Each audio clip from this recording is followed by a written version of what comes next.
Tosasomatsara ny fanamboarana ilay tetezakazo ao amin'ny fokontany Fanovana, commune Ambatovola, district-ny Moramanga, ao anatin'ny faritra Alaotra Mangoro. Tetezana iray niara-miasa tamin'ny orinasa Ambatovy, tafiditra indrindra ao amin'ny fanalefahana ny fiantraikan'ny tetikasa amin'ireny faritra lalovan'ny tetikasa ireny. Ho an'ny fokontany Fanovana moa dia ny pipeline no mandalo amin'ity faritra misy azy ireo ity.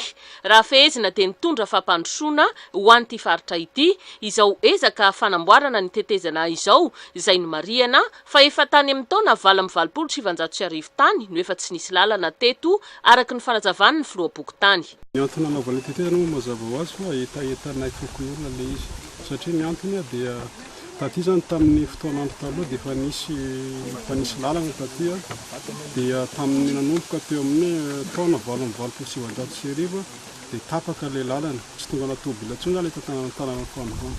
Dikan'izay zany dia tafiditra ao anatin'ny lalina be zahay dia taty aoriana moa rehefa nisy ny fidiran'ny Ambatovy izay miasa nametraka ny pipeline taty aminay dia nanomboka tezana nanomboka ny fiara-miasa teo amin'ny fokon'olona izay manodidina n'ilay faritra iasana Ambatovy.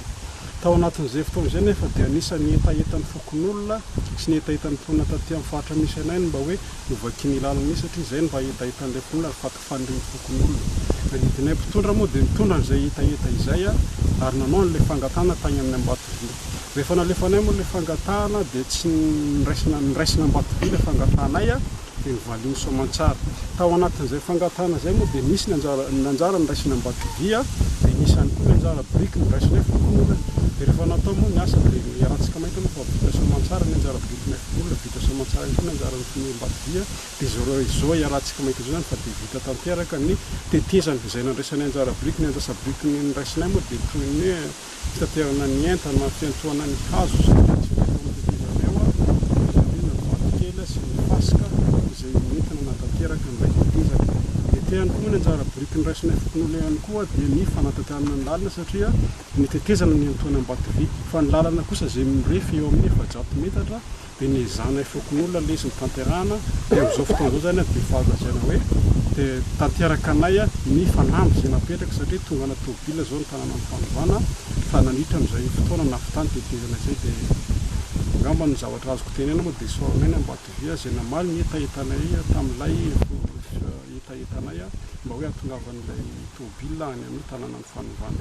Dia azoko tenena zany fa dia tonga natobila amin'izay zao ny tanàna Fanovana hatramin'ny navitany ilay tetezana sy navitany ilay lalana izay nataony Ambatovy. Ny olona zany teo aloha nisy tetezana zany izy teo aloha fa tetezana hazo anankiray ilay izy ary sahirana dia sahirana ilay olona zany teniten'ilay tetezana ary izay mihitsy nahatonga anay mpitondra niezaka nanatanteraka an'ilay asa satria raha tamin'izany fotoana izany ilay izy teo ilay tetezana dia lasa ny rano izy satria ilay rano iny zany matao somary matanjaka ihany ilay rano tamin'izany fotoana izany rehefa misy ilay fotoana fahavaratra rehefa be orana ireny dia lasa ny rano tetezana dia somary sahirana ihany ilay olona indrindra moa ilay ankizy mpianatra satria tsy maintsy midina any anaty rano dia ny rano moa somary lalandalina ihany dia izay nahatonga anay mpitondra hoe ezahana mihitsy mba atao izay avy tany tetezana iny satria izay zany ohatra hoe lasa fahoriana mianjady ny olona lelona moa rehefa tena be ilay rano tsy afaka ilay dia lasa miakatra voana be an'ilay olona mitady lalana hafa zany entina andehana satria tsy sany manasy ilay rano somary matanjatanjaka ihany.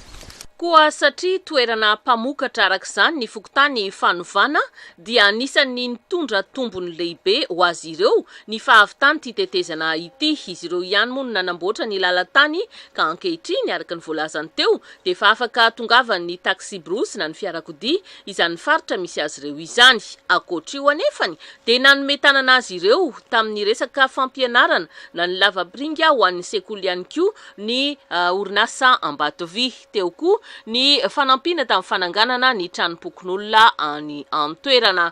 Anisany miroborobo any amin'iny faritra iny ihany koa moa ny Volvary SRI ka ny orinasa Ambatovy koa no nanome ny fampiofanana tamin'ny alalan'ny centre de formation ho an'ireo tantsaha izay voakitika mivantana tamin'ny alalan'ny fametrahana ny pipe ny tanin'izy ireo.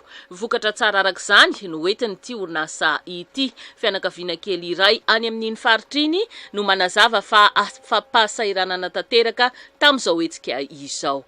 Inona ny asanao madama? Mpamboly. Mpamboly? Dia nitondra inona ho anareo mpamboly zany ilay fahavitan'ny tetezana zao? Inona no amirainy? mitondra fahasambarana aloha amin'ny lafiny ndraika kofa mbabe ny rano. Rehefa be ny rano. Ankoatran'izay vokatra anareo entina amin'ity lalana ity? Inona ilay vokatra anareo? Sakamalao koa. Dia ohatrina izao ny sakamalao ny kilao? Dimanjato. Vola zato tapitrisa ray milanja na 20 tapitrisa ariary no nentina Ambatovy nanampiana ireo mponina nahavitana ity tetezana ity ka nahatonga izao fahamahana olana any an-toerana izao.